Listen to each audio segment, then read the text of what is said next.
Well, Vladimir Putin just issued a stern warning to Poland. Don't even think about invading Ukraine to take over the western part of the country now that Ukraine has turned into a graveyard and Zelensky is losing favor with the West.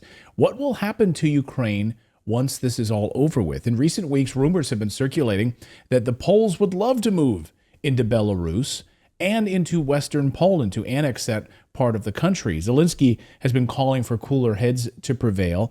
Please don't invade Ukraine. Let's settle these tensions down a bit. So what is happening in Poland right now to piss off Putin so much? Let's find out, because we've got an important day where the president of Poland just announced parliamentary elections for October. Mike Krupa is a Polish journalist and historian, host of Votum TV. He's been covering this story deeply. He joins us today from Poland. What is happening in Poland, Mike? We got parliamentary elections coming up now in October. So a lot of moving pieces here. Does Poland want to invade Ukraine, want to invade Belarus? Well, hello, everybody. Hello, Clayton. It's great to be back. First of all, from my perspective, the way I'm seeing it in Poland, I'm sort of fine-tuned into the insides of Polish politics, especially the more conservative opposition side. Now, I know there's a lot of internet talk and rumors circulating that Poland does want to do an intervention in Ukraine and Belarus. In my opinion, that's not going to happen before October 15th. Now, you mentioned at the beginning of the program that the Polish president, literally just a few minutes ago, Andrzej Duda, announced on Twitter that he has called for the elections to take place on October 15th. That's a Sunday. So now we can take that as a signal that, okay, so they want to quickly do the election so they could enter Ukraine after October 15th. But even then, I would not say that they would do anything rash before October 15th. Now, you might have heard that there has been a little skirmish along the border between Poland and Belarus. Last week, it was discovered, by the way, by local residents of a town near the Polish-Belarusian border that a few Belarusian helicopters actually entered Polish airspace. So that was an illegal intervention, obviously. The Belarusian side is saying nothing of the sorts happened. And there has been a growing sort of fear-mongering campaign in Poland, whereby the government is claiming that the Wagner Group, which is currently relocated in its 8,000 people structure to Belarus, is going to somehow invade Poland. So I'm taking this as part of the election campaign, a lot of fear-mongering.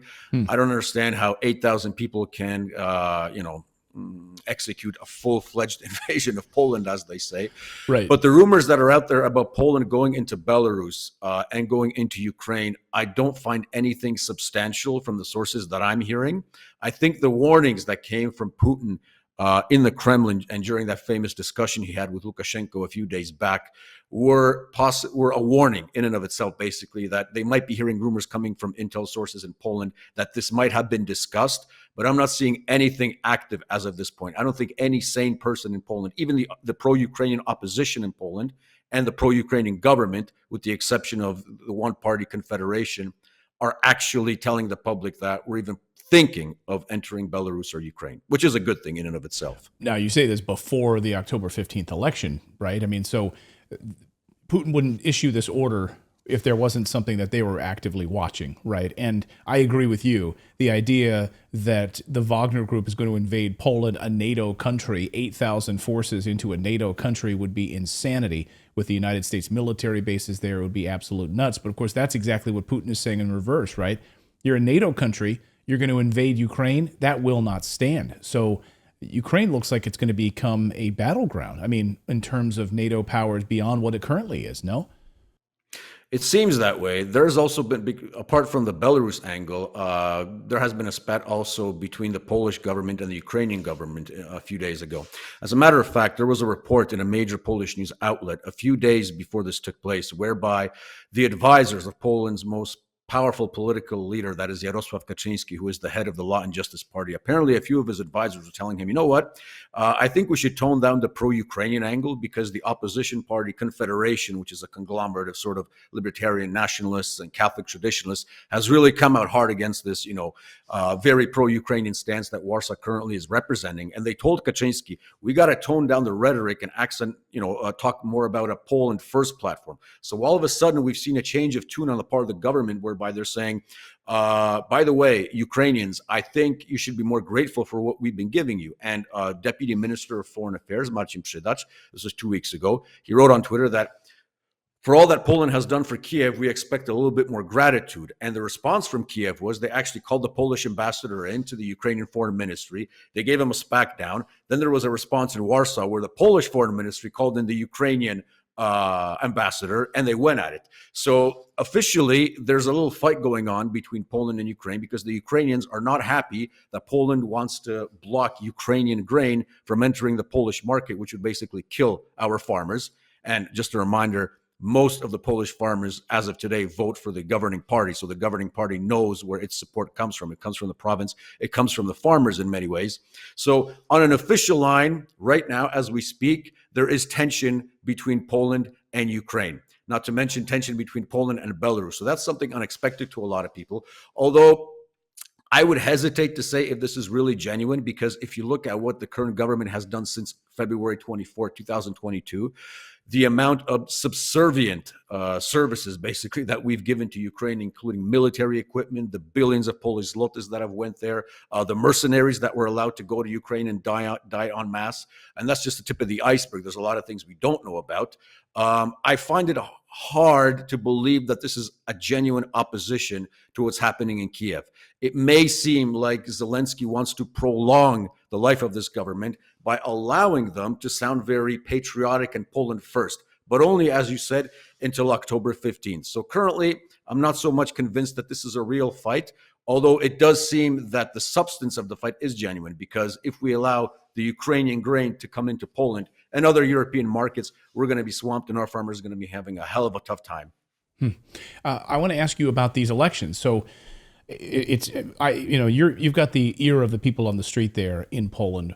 What are they saying now? We've covered here before, of course, the massive amount of Ukrainian refugees that have poured into Poland, into the millions. And I don't know what the current number is. You can give us that current number, but I think it was millions at the time. Have a lot of those refugees gone back to Ukraine, or are they still in Poland?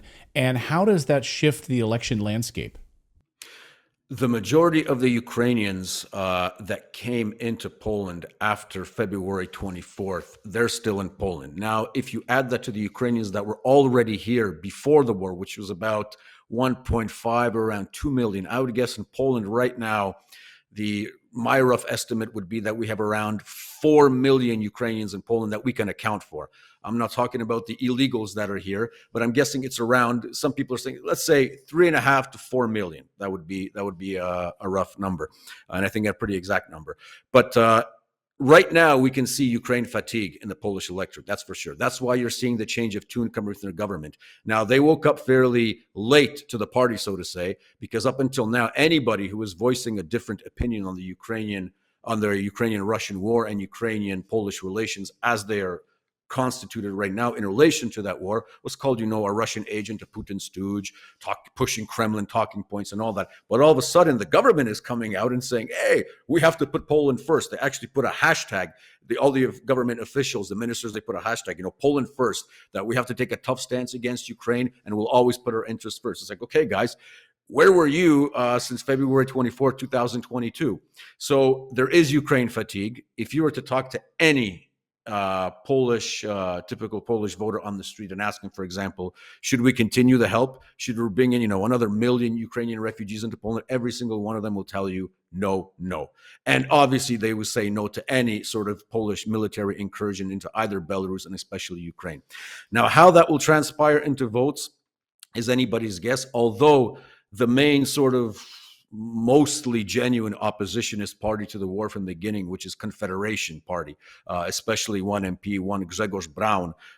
They've risen in the polls recently. Some are saying they're somewhere around 14 to 16%, which would give them about 60 MPs after the election. And that would create a situation where Law and Justice, even if it wins the elections, they're not going to have a majority. They're going to have to talk to Confederation about consolidating a coalition government.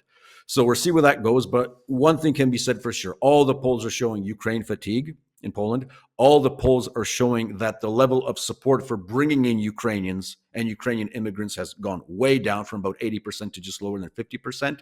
And there's definitely no hunger and no appetite for any Polish military incursion into the war. So thankfully, public opinion is opening its eyes. I'm afraid it might be a little bit too late for many things, but as they say, better late than never. All right. So, well, just bottom line, we'll get you out of here on this, Mike. What do you think happens after October 15th? If there's no invasion of Ukraine before that time, there's no invasion or incursion into Belarus before that time, the election comes and goes. What happens after October? Is there still this appetite? As you know, there's the phrase in Poland, and forgive me if I'm butchering this, the phrase in Poland is Poland from sea to sea, a popular phrase in Poland for those who wish to sort of extend from the Baltic Sea all the way to the Black Sea. Is that really on the table? No, that's mostly historical mythology. Now, obviously, the Polish kingdom once ruled from sea to sea. That was back in the 17th and 16th centuries, but those days are long gone, and nobody that's sane wants to bring those days back. It's just like, Vladimir Putin, I think it was in 2005, said that anybody who doesn't miss the Soviet Union doesn't have a heart, but anybody who wants to rebuild the Soviet Union doesn't have a brain. So we're thinking in the same terms here in Poland, at least the rational people. My scenario for the elections is as follows. I think Law and Justice, the current party, unless some sort of, huge scandal explodes or some, some tapes come out, for example, or some scandal is brought to the public fore, I think they're going to win the election. They're not going to win them with a majority. They're going to win them slightly, and they're going to have to take up talks, probably with Confederation or the Peasant Party, to create a coalition government. Now, in my opinion, because of the diverging tendencies in those two parties, that'll only be a technical government up until some point.